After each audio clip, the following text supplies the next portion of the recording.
I'm Michael Fox, and this is the Prospective News Podcast. And I am in New York at the Current Trends in Mining Finance Conference put on by the New York chapter of the SME. And I am joined in person by Rick Trotman, the president and CEO of Barksdale Resources. Welcome, Rick. Thanks for having me here. Yeah, it's actually kind of fun for me. I normally do this over computer screens, and it's nice to be engaged with a real live human being sitting across from me. And I much prefer that to the computer at times, but we still have good discussions either way. For those people that aren't familiar with Barksdale Resources, let's start them off with the 10,000-foot view of what the company is. Yeah, sure. I'd be happy to. So Barksdale Resources is a base metal exploration company focused primarily in the United States and Mexico.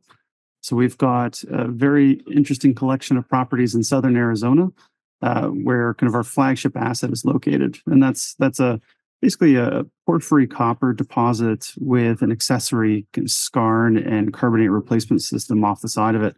And that's where we've been spending our time and effort permitting, and now kind of are in the drilling phase of that process. And then we also have a copper gold asset in Sonora, Mexico, just across the border in Sonora, not too far away from our Arizona assets. And that's quite the nice kind of copper development project, open pit, very simple, easy project to kind of push forward into development. So we are kind of desert Southwest folks, so to speak, and we've got a lot of copper, zinc, silver that we're looking for.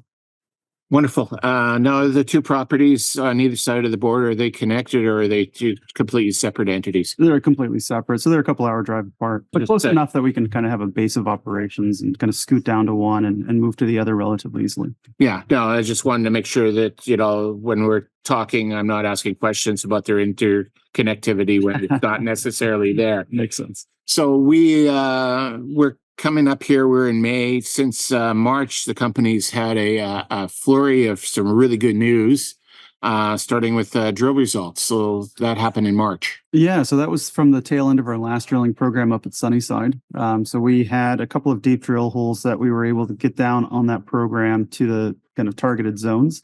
The last one, our Sun 3 hole, it intersected something on the order of 13 separate carbonate replacement lenses or zones, which was quite good. It was just off the flanks of what we think is the main structure. So these are kind of zones where the mineralization is bleeding out and kind of not the big enchilada, so to speak. But what was significant about those holes is, one, the tenor of the grade in some of the intersections was quite good. We had zones up to kind of 8% copper in some narrow sections. And more importantly, they're showing us that the heat indicators are pointing to the south. And so we've kind of drawn up the next wave of exploration plans based on the data that we pulled from those drill holes, some of the historic data that we have. And so we've got the next kind of wave of drill holes all planned up. So those are going to be kind of executed here in the near future. And some of the plans surrounding what the targets will be, and obviously how we get there as far as financings and things of that nature, are kind of forthcoming here in the next couple of weeks. Just so the listeners clear, the Sunnyside project that's one of the two Arizona projects, correct? Exactly. Yeah. Okay. Yep. So we're in the Patagonia mining district. So we have a collection of properties there, with Sunnyside kind of being our central project and kind of the meat on the bone, so to speak, when it comes to the exploration efforts in that district. Wonderful. Now, shortly after that, into the month of April, you guys came out with a PEA as well. Yeah, so that's on our project down in Mexico. So that's a iron oxide copper gold system called San Javier. It's, again, part of a much larger system. So this is a deposit that, if you think about a deck of cards, this deposit was kind of the top card that was pushed over. And so there's a kind of a string of pearls of these slices, if you will, that kind of lead back to the northeast. And the Cerro Verde pit, which we did our PEA on, is kind of the first out of 3 of those pearls that we know of on our ground, and then that extends off onto the neighbor's property. So the PEA showed that we have quite the robust project. It's very simple, open pit, kind of take the top off of the mountain type of project. You put all of that onto onto a heap leach, and then that feeds into an SXEW, and you plate copper cathode right on site. So it's a very low capital, kind of $100 million type range, with lots of upside as far as lowering the overall cost, simplifying the project from a 3-stage right now. Once we get some more engineering into it, we think that we can show a run-of-mine style operation, which would make it significantly cheaper on both the capital and operating side. And then most importantly, we've got a ton of exploration upside there, not only on the actual resource we published the PEA on, but then a couple of those other pearls that are on our claims that we think that we can actually flesh out resources and kind of add to this overall production profile. So quite a nice asset, and kind of the perfect starter mine, if you will, for a group wanting to start a production company and kind of have that first asset that you use to leg up into bigger and better things over time. Wonderful. And what was the resource that you used for the PEA? Yeah, so it's a mostly measured and indicated resource, only a minor amount of inferred, but you're sitting kind of in that ballpark, 75 million tons of about 0.25% copper. And this is oxide copper that's going onto a heap leach pad. So great recoveries there on the oxide zones, and very, very low acid consumption, which is kind of the key to this whole thing. Because it's an iron oxide copper gold, you don't have a lot of those other minerals in there that consume acid. And so, you're getting, it's a couple kilos per ton, of acid consumption on the heaps, which is very, very low for one of these style operations. So that's what helps keeps the cost down and allows you to process, what would traditionally for an open pit mine be considered low grade, say if you were comparing it to a milling style project, right? Yeah. Now, this was just one of the three beads of the necklace, so to speak. Yeah, exactly. Yeah, the Cerro Verde deposit. It's the biggest that we know, and then there's the Mesa Grande and La Trinidad ore bodies. Effectively, they've got historic drilling on it, but they need more drilling within each of them separately to kind of flesh them out and potentially show that they connect. So that's going to take a bit of time, but they both have great prospectivity. So the plan, if I would understand this correctly, would be to start to mine the initial PEA and then use that funding to drill the other projects. Yeah. So for our company, we probably won't be doing that, Mike. What we'll end up doing is using that project as a bit of collateral, if you will, some optionality for our shareholders.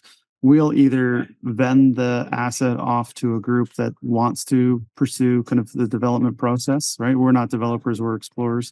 So putting it into the hands of a group where we think that they can make us money and our shareholders money off of developing an asset of that caliber, I think that's probably the best option for us at this point.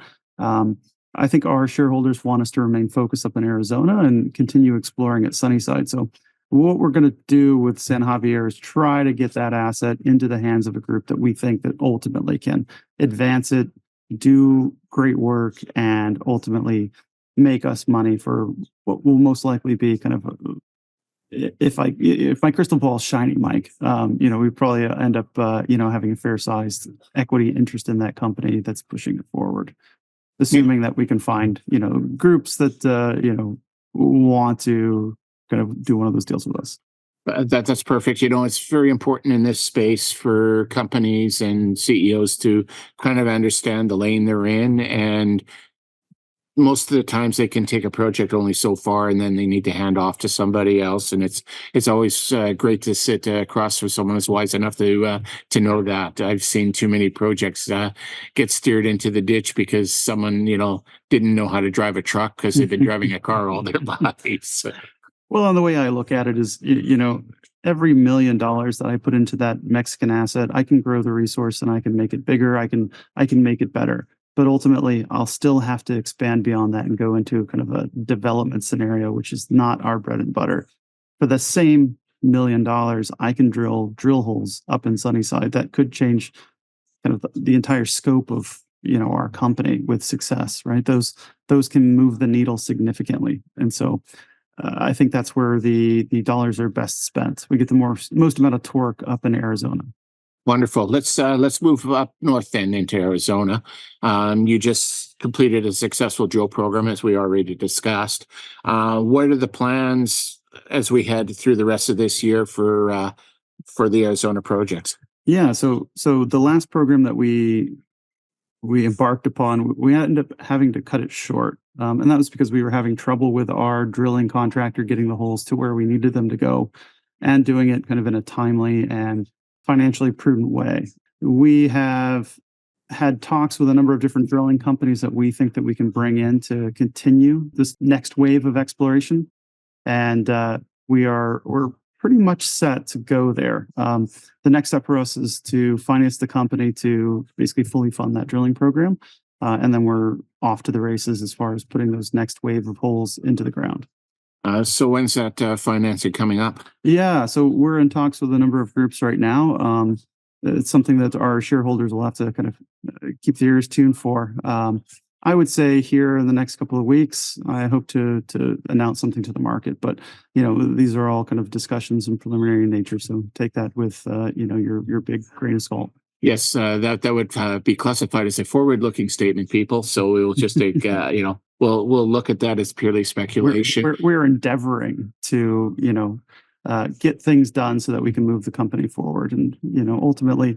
We've had decent amount of success in the past, raising money and pushing things forward. So I would hope that we could continue that. Given the stipulation of needing to fund the next drill program, on your wish list, how big of a drill program are you hoping to achieve? Yeah, so the next trigger point in my mind is our earn in on the Sunnyside project to 51%, and so.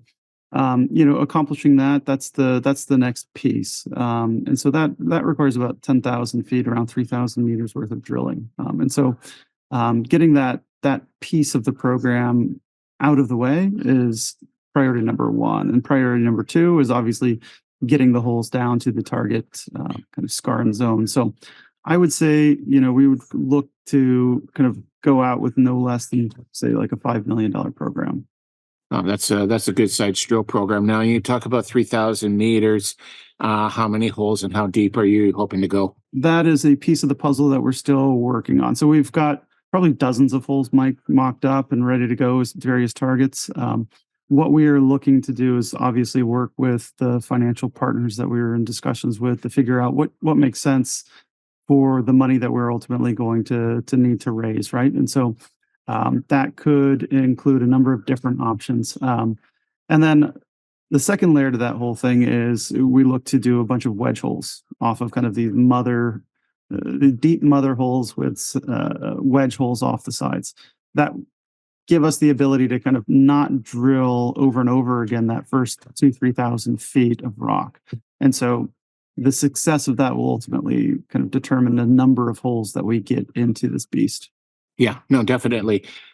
Let's the part of the world that you're in, permitting is always an issue in that. I know you have your exploration permits in place, but the third piece of really fantastic news that happened for you, it's kind of a collateral thing, but your neighbor on your property is South 32, Mm-hmm. and they just got fast tracked for their development permit by the U.S. government.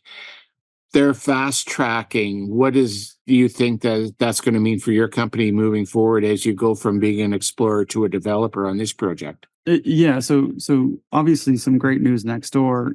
South 32 getting included in the fast track, and they were the first company to kind of get that status, get into that program. It's fantastic. Ultimately, what it does is it allows them to it bumps up the level of oversight from the Department of Agriculture, the U.S. Forest Service, up to kind of a separate kind of oversight committee in D.C. that runs the timeframes. So it keeps everyone honest within the government and pushes them through the same exact process, but in a much more rapid clip. And so them ultimately moving forward on the construction, which is being done on private ground right now, and then obviously the fast track, which will give them the ability kind of down the road to expand their operations onto the federal ground.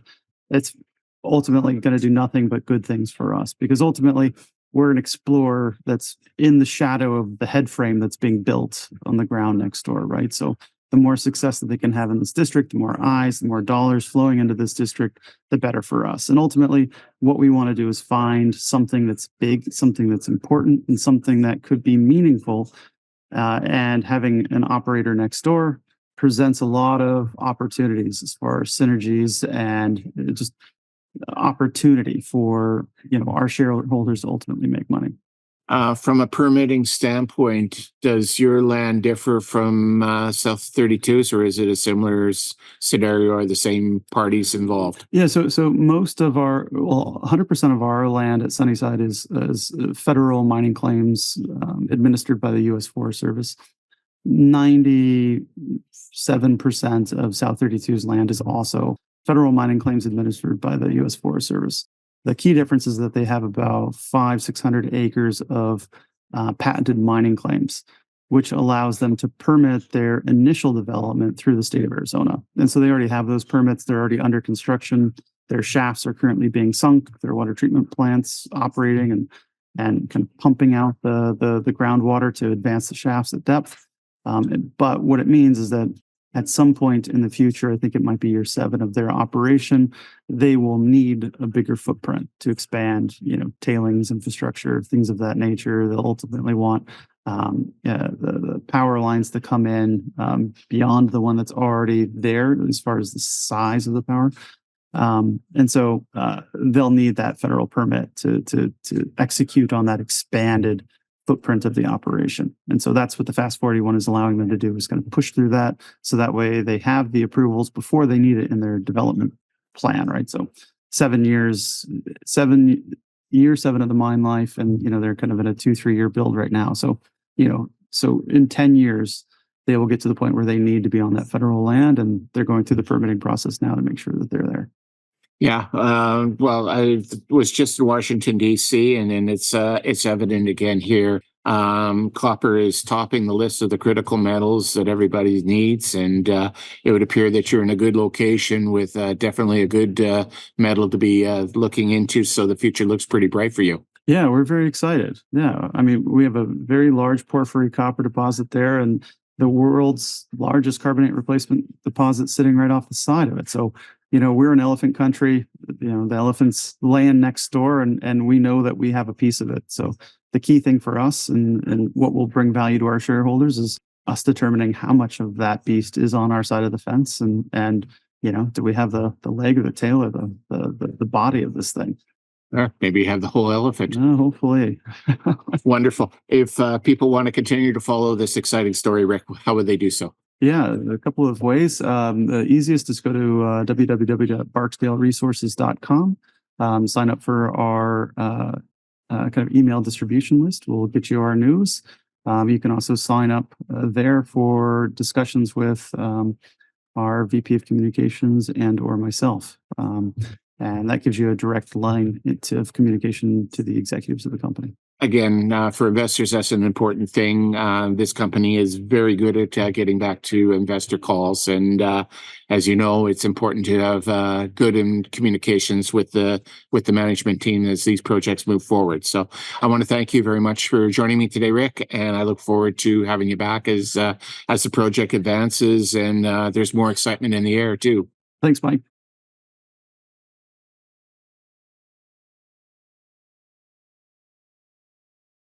The Prospector News podcast is for educational purposes only. The opinions expressed are those of the participants and are not to be taken as investment advice. Listeners need to do their own due diligence and seek advice of a licensed investment advisor.